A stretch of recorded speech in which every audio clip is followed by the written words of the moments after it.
எதிரில் அமர்ந்திருக்கிற அனைத்து நண்பர்களுக்கும், பத்திரிகையாளர்களுக்கும், திரைத்துறையிலே பணியாற்றி கொண்டிருக்கிற அனைத்து நண்பர்களுக்கும் என்னுடைய முதற்கண் பணிவான வணக்கம். இந்த நிகழ்ச்சியை தலைமையேற்று நடத்தி கொண்டிருக்கிற நம்முடைய இயக்குனர் ஆர்.கே. செல்வமணி அவர்களுக்கும், அதே போல இங்கே பேசிவிட்டு சென்றிருக்கிற நம்முடைய பத்திரிகையாளர், தலை சிறந்த போராளி திரு நக்கீரன் கோபால் அவர்களுக்கும், பின்னாலே இங்கே வர இருக்கிற நம்முடைய விடுதலை சிறுத்தை கட்சியினுடைய தலைவர் திருமாவளவன் அவர்களுக்கும், மேடையில் அமர்ந்திருக்கிற காங்கிரஸ் கட்சியினுடைய மூத்த தலைவர், நாடாளுமன்ற உறுப்பினர், அன்பிற்கும் மரியாதைக்கும் உரிய திரு திருநாவுக்கரசு அவர்களுக்கும், இங்கே என்னோடு கடலூர் மாவட்டத்திலே பல கள போராட்டங்களில் கலந்து கொண்டு அதையெல்லாம் இங்கே வந்து பகிர்ந்து சென்றிருக்கிற நம்முடைய சட்டமன்ற உறுப்பினர் அன்பிற்கினிய தோழர் வேல்முருகன் அவர்களுக்கும், நம்முடைய செய்தியாளர்களுடைய சங்கத்தினுடைய தலைவர் பிரபுதாசன் அவர்களுக்கும், மற்றும் இருக்கிற அருமை நண்பர்களுக்கும் என்னுடைய பணிவான வணக்கம். நம்முடைய நேசம் முரளி அவர்கள் ஏற்கனவே இந்த ட்ரெய்லர் படத்தை இங்கே தான் வெளியிட்டார் என்று கருதுகிறேன். அந்த ட்ரெய்லர் படத்துக்கு வந்தபோது அந்த காட்சிகளை பார்த்தபோது எங்களுக்கெல்லாம் சந்தேகமாக தான் இருந்தது. ஒரு சாமியாரை உருவகப்படுத்தி இந்த சாமியார் இப்படி பண்ணுகின்ற காட்சியெல்லாம் அனுமதிப்பார்களா என்று கூட நாங்கள் அன்றைக்கு சந்தேகப்பட்டோம். இன்றைக்கு அவர் பல்வேறு விவரங்களை இங்கே பேசினார்.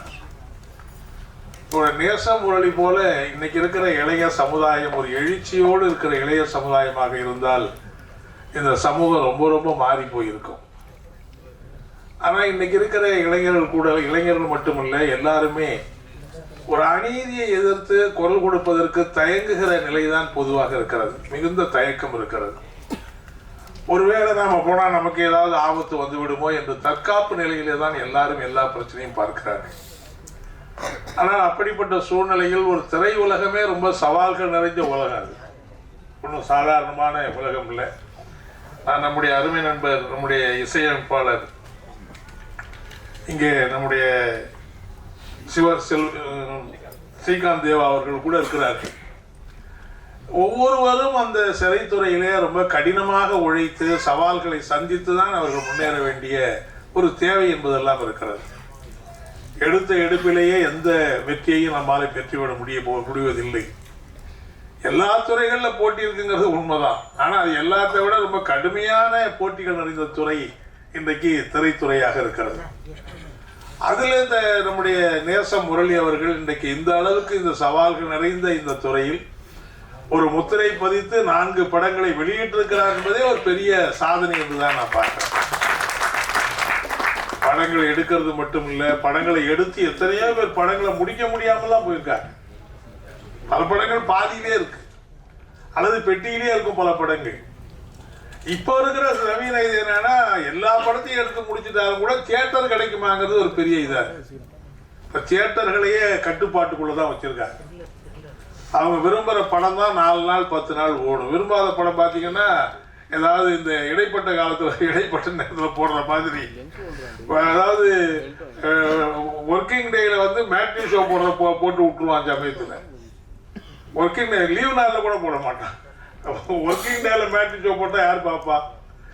இப்படியெல்லாம் இன்னைக்கு வந்து ரொம்ப இன்னைக்கு திரை உலகம்ங்கிறது ஒரு கார்பரேட் மயம் ஆகி போயிருக்கு. யாரும் எளியவர்கள், சாதாரணவர்கள், நடுநிலையில் இருக்கிறவர்கள், ஒரு சாதாரணமாக அந்த துறையில் வருகிறவர்கள் யாரும் அதுக்குள்ள எதையுமே சாதிக்க முடியாது. அந்த அளவுக்கு இன்றைக்கு பெரிய மூலதன குவியல், கார்பரேட்டுகள் நிறைந்துதான் அந்த பாயிருக்கிற நிலைமை என்பது இருக்கிறது. எனவே அப்படிப்பட்ட ஒரு சூழ்நிலையில ரொம்ப நேசம் முரளி, எங்க ஊருக்கு பக்கத்து ஊருக்கு அரங்கர்ல எனக்கு ரொம்ப சந்தோஷம். அவர் வந்து இந்த அளவுக்கு ஒரு ஆளுமையோடு இந்த திரை படத்தை துறையில அவர் பேசுற போது அந்த எழுச்சி, அந்த கோபம், அந்த ஆத்திரம், அவருடைய நியாயமான கேள்விகள்லாம் பார்க்குற போது, எப்படி பொய்யா கொடுக்குற இதுக்கெல்லாம் நீங்க எப்படி வந்து சென்சார்ல சர்டிஃபிகேட் கொடுக்குறீங்க, ஆனா நான் உண்மையை சொல்றேன் எனக்கு கொடுக்க மாட்டேங்கிறீங்களே, அதான பிரச்சனையே. நீங்க பொய்யை சொல்லி மக்களை ஏமாத்துற எல்லாரும் சொல்லிக்கிட்டே இருப்பாங்க. ஆனா உண்மையை சொல்லி மக்களை சிந்திக்க வச்சா அதை யாரும் அனுமதிக்க மாட்டாங்க. உலகம் இன்னைக்கு நடைபெற உலகமா இருக்குது. எனவே அதையெல்லாம் பார்க்கிற போது ரொம்ப மகிழ்ச்சியா இருக்கிறது. தோழர் வேல்முருகன் நிறைய விவரங்களை சொன்னாரு. நீங்க திரைப்படத்துல இதையெல்லாம் எடுத்து சாதிக்கிறது எவ்வளவு கஷ்டப்படுறீங்களோ அது மாதிரிதான் இன்னைக்கு தமிழகத்தில் நடந்திருக்கிற பல்வேறு காவல் நிலைய அத்துமீறல்களை அக்கிரமங்களை கண்டித்து கிட்டத்தட்ட ஒரு 15 20 25 ஆண்டு காலம் போராடி தான் அதுக்கெல்லாம் நியாயத்தையே பெற முடியுது. பத்மினி என்கிற ஒரு பெண் அண்ணாமலை காவல் நிலையத்தில் பாலியல் வல்லுறவுக்கு உட்படுத்தப்பட்டு அவள் கணவனுக்கு முன்னாடியே அந்த வல்லுறவு நடந்த காரணத்தினாலேயே அந்த கணவன் அங்கேயே அடித்து தூக்கு மாட்டி தொங்க விட்டாங்க. இங்கே ஒரு சகோதரிக்கு இப்படி நடந்தால் எப்படி இருக்கும்? சினிமாவில் அதை பார்க்குற போது நமக்கு வந்து கொந்தளிப்பாக இருக்கு. ஆனால் நம்மளுடைய சகோதரிக்கு அப்படி நடந்தால் எப்படி இருக்கு? கேட்கறதுக்கு ஆளே இல்லையே. அதை எதிர்த்து கடந்து போராடி அது வழக்கு போட வச்சு அதுக்கு எத்தனை வழக்குங்கிற இது நீங்கள் 15 வருஷம் 20 வருஷம்லாம் வழக்கு நடத்தினா சாதாரணமாக நடக்குமா? 16 வருஷம் நடந்து தான் அதுக்கு உச்ச நீதிமன்றத்தில் நாங்கள் வந்து தண்டனை வாங்கினோம். 16 வருஷம் ஆச்சு. இதுக்கே கூட நீங்கள் பார்த்தீங்கன்னா எங்களுடைய வழக்கறிஞர் வெங்கட்ராமன் ஒரு நேரத்தில் என்னன்னா அந்த நந்தகோபால் வந்து அவர் தற்கொலை பண்ணிக்கிட்டு தான் இன்வெஸ்டிகேஷன் ரிப்போர்ட், ஸ்பெஷல் இன்வெஸ்டிகேஷன் ரிப்போர்ட்டே அதான். ஆனால் இல்லை அது மர்டருங்கிறது தான் எங்களுடைய ஆர்குமெண்ட், எங்களுடைய இது. ஆனால் ஹைகோர்ட் வந்து இல்லை அது சூசைடு தான் அப்படின்னு ஸ்பெஷல் இன்வெஸ்டிகேஷன் டீம் சொல்லிட்டாங்க, ஃபர்தராக ப்ரொசீட் பண்ண முடியாதுன்ட்டாங்க. அதுக்கு மேலே சுப்ரீம் கோர்ட்டு போய் அதை மர்டர் போகணுங்கிற போது நாங்களே என்ன யோசிச்சோன்னா வேண்டாம், இதுவே 12-10 வருஷம் ஆயிடுச்சு, இதுக்கு மேலே சாட்சியம் இருக்காது சமணம் இருக்காதுன்னு சொல்லி நீதிமன்றத்தில் நாங்களே அதோட வழக்கம் முடிச்சுக்கிட்டு அப்புறம் ட்ரையல் ஆரம்பிச்சு தான் தண்டனை வந்தது.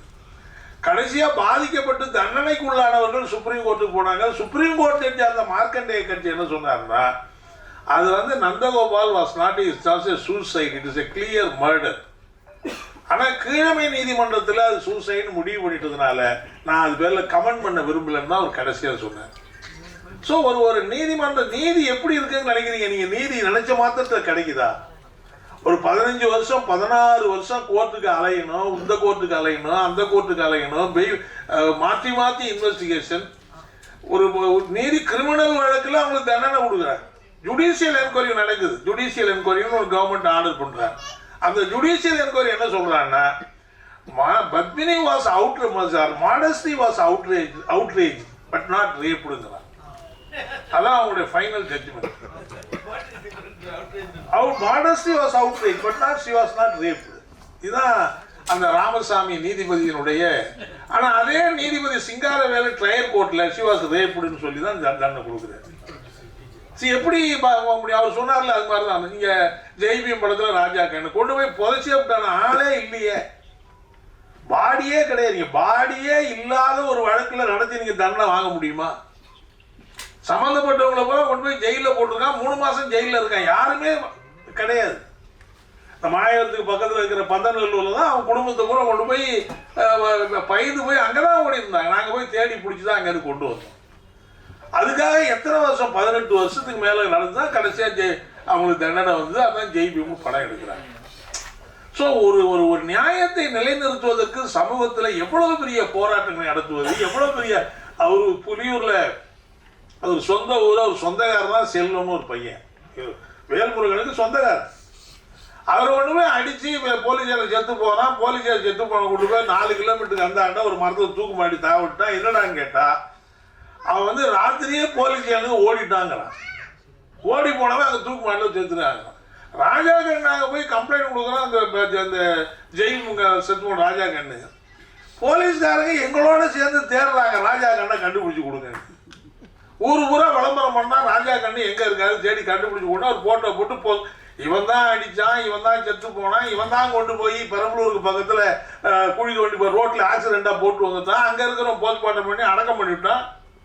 எல்லாம் போலீஸுக்கு தெரியும். ஆனா போலீஸ் எங்களோட சேர்ந்துக்கிட்டு தேடுது, ராஜா கண்ணை காணும். ஒரு சமூகத்தில் நடக்கிற அதுதான் பொள்ளாச்சி. ஸோ எவ்வளவு நாம வந்து இன்னும் கொந்தளிக்க வேண்டிய, எவ்வளவு அக்கிரமங்களை எதிர்த்து கொலை கொடுக்க வேண்டிய.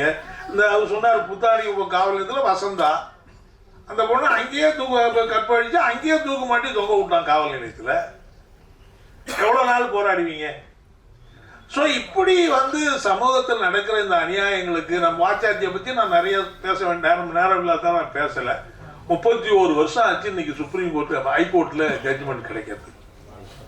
ஸோ நம்ம நாட்டில் நீதியை பெறுவது என்பது எப்படி இருக்குன்னா அது ஏதோ வந்து அடுத்த லோகத்துக்கு போய் நீதியை பெற்றுட்டு வரணுங்கிற மாதிரி இருந்தா எப்படி நம்ம வந்து நாட்டில் யாருக்கு நீதி கிடைக்கும், நீதிக்காக யார் போராட முடியும், எவ்வளவு ஒரு அமைப்பு இல்லாம சம்பந்தப்பட்டவங்க மட்டுமே, அதெல்லாம் பாத்தீங்கன்னா சாதாரணமான ஆட்கள், அவங்களுக்கு எந்த குடும்ப பின்னணி கிடையாது, எந்த வருமானம் கிடையாது, எந்த விதமான பெரிய செல்வாக்கு கிடையாது, யாரும் அவங்களுக்கு ஆதரவா நிக்கிறதுக்கே இல்லை, சொந்தக்காரனே வரமாட்டேங்கிறான். போலீஸ் ஸ்டேஷனை ஏற்று கேள்வி நடத்தி எந்த சொந்தக்காரன் வராங்கிறான். ஒரு அமைப்பு பக்கத்துல இருக்கிறதுனால அவங்களுக்கெல்லாம் போராடி அந்த நியாயத்தை நம்மாலே பெற முடிந்திருக்கிறது. எனவே அப்படிப்பட்ட ஒரு போராட்டம் குடுமை பொள்ளாச்சியில் நடக்கிற போது நம்முடைய நேசம் அவர் உண்மையிலே என்ன பாராட்டணும்னா, ஆனா இந்த மாதிரியான ஒரு சமூக அக்கறை, ஒரு அநியாயம் நடக்குது, ஒரு அக்கிரமம் நடக்குது, அதை ஒரு கருப்பொருளா வைத்து ஒரு படம் எடுக்கணுங்கிறதே ரொம்ப ரொம்ப பாராட்ட வேண்டிய விஷயம். அது அந்த மாதிரி எண்ணம் எல்லாருக்கும் வராது, ஒரு கமர்ஷியலா இருக்கிறவங்களும் வராது. அந்த வகையில நான் வந்து நேசம் முரளியை ரொம்ப ரொம்ப பாராட்ட விரும்புகிறேன். ஆனா அதே சமயத்தில் ஒரு படத்தை எடுத்து தயாரித்து அது வெளியில் இருக்கிற போது அது தடைகளை நாம் எப்படி வென்றெடுப்பது, ஒரு படை தளபதி எப்படி இருக்கணும்னா சண்டை போடுறது மட்டுமே படைத்தலைவருடைய வேலையா இருக்கக்கூடாது, அதுல எப்படி வெற்றி பெறுவதற்கான யுக்தி என்ன இருக்குங்கிறது சேர்த்து தானே பார்க்கணும். அப்பதானே நம்ம படை தளபதி படையை வென்றெடுக்க முடியும். ஆகவே இன்னைக்கு சென்சார் போர்டு இருக்கா, சென்சார் போர்டு இருக்கு, இவ்வளவு அக்கிரமங்கள் நடக்குது, எத்தனையோ மோசமான காட்சிகள், மோசமான கருத்துக்கள், மோசமான படங்களை எல்லாம் சென்சார் போர்டு விடுது. ஆனா இன்னைக்கு வந்து இப்படி ஒரு நிறுவனத்தை எதிர்த்து, ஒரு அரச பயங்கரவாதத்தை எதிர்த்து அவங்க என்ன பாக்குறாங்க, நீ எதை வேணாலும் செஞ்சுட்டு போ, இந்த அரசு பயங்கரவாதத்தை எதிர்த்து மட்டும் நீ பேசக்கூடாது, அரசு பயங்கரவாதத்தை எதிர்த்து மட்டும் நீங்க குரல் கொடுக்க கூடாது. ஒரு சினிமா எடுக்கிற உங்களுக்கு இவ்வளவு அச்சுறுத்தல் இருக்குன்னா களத்துல நின்று அந்த பிரச்சனைகளுக்காக போராடுற எங்களுக்கெல்லாம் எப்படி இருந்திருக்கும் நீங்க பாருங்க. அதுக்காக நம்ம ஒன்றும் பயப்பட போறது இல்லை, அதுக்காக சரி நடந்துட்டு போடணும்னு நம்ம போயிட்டு இருக்கோம். அதுக்காக நம்ம கூட ஒன்றும் 10 பேரை அழைச்சிக்கிட்டே போறது கிடையாது. இங்கேயுமே தனியா போறோம், தனியா வரோம், ஏதாவது நடந்துட்டு போட்டுவேன், என்ன கெட்டு போச்சு இப்ப, அது ஒண்ணுதான் எங்களுக்கு பாதுகாப்பா இருக்க தவிர. ஆகவே நம்ம வந்து அதனால இந்த போராட்டத்தை நம்ம விட்டுற கூடாது. எனவே நான் நேசம் முரளியை, ஆகவே அந்த அடிப்படையில் சென்சார் போர்டு எப்படி இருக்குன்னா அவங்க அந்த அரசு பயங்கரவாதத்தை ஒன்றும் செய்யக்கூடாது, அதை எதிர்த்து நீங்க பேசக்கூடாது, அதை எதிர்த்து, ஏன்னா அதை நம்பித்தான் இந்த அரசு இருக்கு. அரசியல்வாதிகள் இன்னைக்கு இருக்கலாம், இல்லாம போகலாம். இன்னைக்கு யாரு பிரதமர், யாரு முதல்வர் மாறலாம், மாறாம இருக்கலாம், அது வேற. ஆனா இந்த அரசுங்கிறது இரும்பு கருவி இருக்கு பாருங்க, அது நிரந்தரமா இருக்கணும்.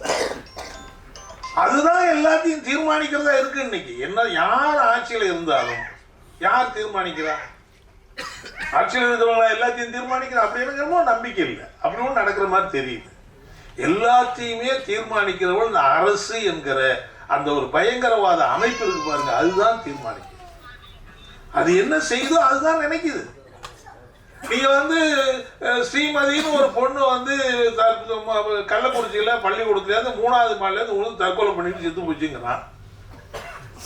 ஆனா உண்மை அது உண்மையே கிடையாது. அன்னைக்கு நடந்திருக்கிற சம்பவம் பூரா எல்லாம் தெரியுது, அது வேற மாதிரி நடந்திருக்குது. அங்க அன்னைக்கு பர்த்டே கொண்டாடி இருக்காங்க, பலவிதமான சம்பவங்கள் நடக்கிறதுக்கான ஆதரவு எல்லாமே இருக்கு. ஆனா போலீஸ் விசாரணை கடைசியா என்ன முடிவுக்கு வராங்க, அது தற்கொலை தான். ஏன் அந்த பொண்ணு தற்கொலை பண்ணிக்கணும்? அந்த பொண்ணுக்கு தற்கொலை பண்ண வேண்டிய கட்டாயம் என்ன? அதுக்கு என்ன மென்டலி ரிட்டார்டட், அது என்ன மூளை வளர்ச்சி இல்லாத குழந்தையா? அது இப்படிதான் நீங்க ஒவ்வொரு சம்பவத்தையும் நீங்க பாத்தீங்கன்னா போலீஸ் விசாரணை என்பது அனைத்தையுமே மூடி மறைக்க, அதைத்தான் நம்ம நீதிமன்றத்தில் போராடி போராடி போராடி அந்த நீதியை நிலைநாட்ட வேண்டிய அவசியம். அப்ப அந்த அரசு அந்த அரசு கருவி, அந்த அரசு எந்திரம் என்பது அப்படி இருக்கிற போது அதனுடைய ஒரு பகுதியாக தான் சென்சார் போர்டு. அப்ப சென்சார் போர்டு என்னன்னா அதை எதிர்த்து வேற என்ன வேணாலும் பேசு, முடியே உழைக்காதுன்னா கூட முடி தர வரைக்கும் வளரும்னு சொன்னா அதை சொல்லிட்டு போ, அதை பத்தியெல்லாம் அவன் கவலைப்படுறது கிடையாது. எனவே நாம வந்து இந்த நெருக்கடியை புரிந்து கொண்டு களத்துல போராடி நடத்துறது என்பது வேறு. அது வந்து நம்ம வெற்றி பெறணும், அதுக்கான வழிமுறைகளை நம்ம தொடர்ந்து செஞ்சுக்கிட்டு இருக்கோம். ஆனால் அது வந்து பெரிய பொருளாதார நெருக்கடி என்பதெல்லாம் கிடையாது, அது பெரிய இன்வெஸ்ட்மெண்ட்லாம் ஒன்றும் கிடையாது. நம்ம வந்து 10 கோடி ரூபா செலவு பண்ணி இதெல்லாம் செய்ய போறோம்னு கிடையாது. அதுக்கு நம்முடைய உடல் உழைப்பு தான், நம்முடைய அர்ப்பணிப்பு தான் அந்த கள போராட்டத்துங்களை வெற்றி பெற நம்மளால முடிகிறது. ஆனால் ஒரு திரைப்படம் என்பது வெறும் கள போராடுறது மட்டும் கிடையாது. அதுக்கு அதிகமான பணம் தேவைப்படுது, அதிகமான டெக்னீஷியன் தேவைப்படுறாங்க, நாளைக்கு தியேட்டர் நமக்கு கிடைக்கணும், இதெல்லாம் நமக்கு இருக்கு. ஆகவே நேசமுறையிட்டு என்ன சொல்ல விரும்புகிறேன்னா, இந்த படத்தை நாம் இந்த கருப்பொருளை எடுத்தது ரொம்ப ரொம்ப பாராட்டும். அதுக்காக நிச்சயமாக வந்து நல்ல முறையில் மக்கள் மத்தியில் எடுபடும். ஆனால் அதே சமயத்தில் அந்த கருப்பொருளை ஒரு நல்ல வடிவத்தில் கொண்டு வந்து இன்னைக்கு சென்சார் போர்டு விதிச்சிருக்கிறாங்கன்னா நாங்கள் போய் என்ன சென்சார் போர்டில் பேச முடியும்? நானும் வேல்முருகனோ போய் அல்லது நம்ம திருநாகரசே இருக்காருன்னா அவர் போய் என்ன பேச முடியும்? அவங்ககிட்ட போய் நம்ம ஒன்றும் சொல்லவே முடியாது. அவன் தான் ஃபைனலாக தீர்மானிக்க என்ன சொல்ல முடியும்? இல்லை ஆர்கே சொல்ல முடியும், இயக்குனர் சொன்னால் கூட அவர் போய் சென்சார் போர்டில் என்ன சிபாரிசு பண்ண முடியும்? அப்போ அந்த மாதிரி ஒரு அதிகாரம் அவங்க வந்து சென்சார் போர்டுக்கான சட்ட விதிகளுக்கு உட்பட்டு கூட அவங்க செய்யறது கிடையாது. என்ன சட்ட விதிகளுக்கு அப்படிதான் செய்யணும், அதெல்லாம் செய்யறது கிடையாது. ஒரு படத்தினுடைய பேர் வைக்கிறது கூட அவன் ஏன் கொஸ்டின் பண்ணணும்? கண்ணகிங்கிற சிலை வைக்க கூட காட்டக்கூடாதுன்னு அவன் ஏன்? அப்ப கண்ணகின்னு சிலை இருக்கா இல்லையா? கண்ணகி சிலை சென்னையில் இருக்கா இல்லையா? அப்ப அதை எடுத்து காட்டக்கூடாதுன்னா இதெல்லாம் ஒரு அத்துமீறிய செயல். வழங்கப்பட்டிருக்கிற உரிமைகளை அத்துமீறி பயன்படுத்துறது. அப்ப அவங்களுக்கு ஒரு அரசியல் பின்புலம் இருக்கு.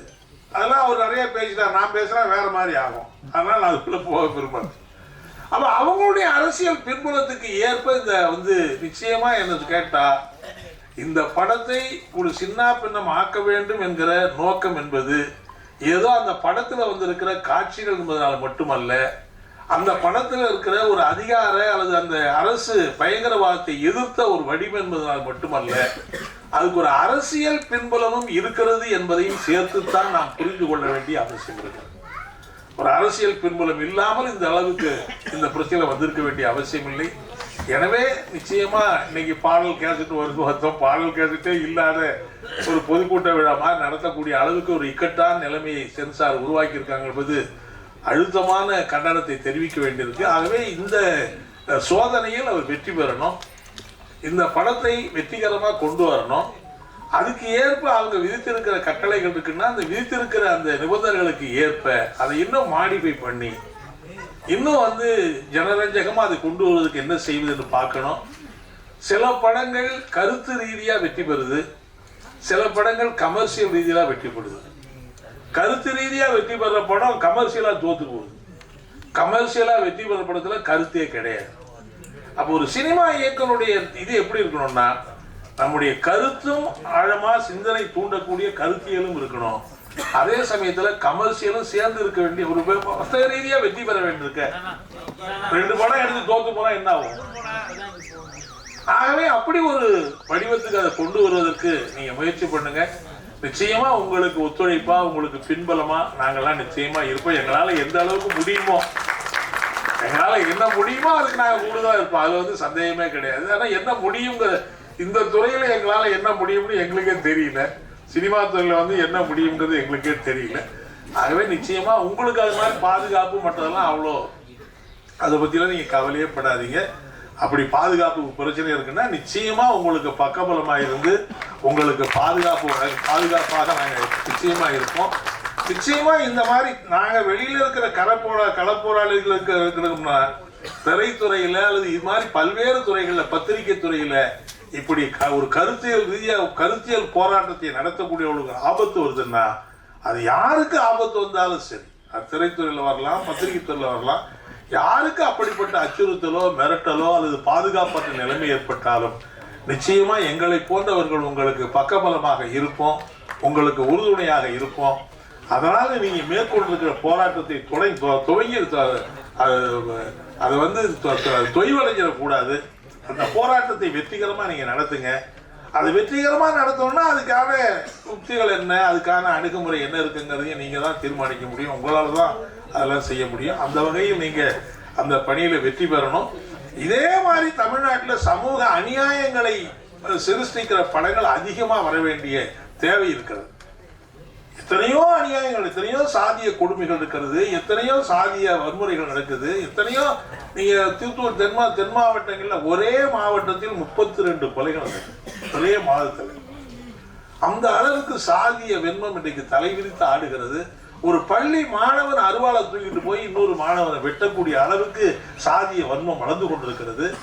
எனவே இந்த மாதிரி சமூக ரீதியா இருக்கக்கூடிய இப்படியான பிரச்சனைகளை மையப்படுத்துகிற ஒரு அது மக்களுக்கு அந்த சிந்தனையை தூண்டிவிடக்கூடிய, சிந்தனையை கிளறிவிடக்கூடிய அப்படிப்பட்ட படங்கள்லாம் வரணும்.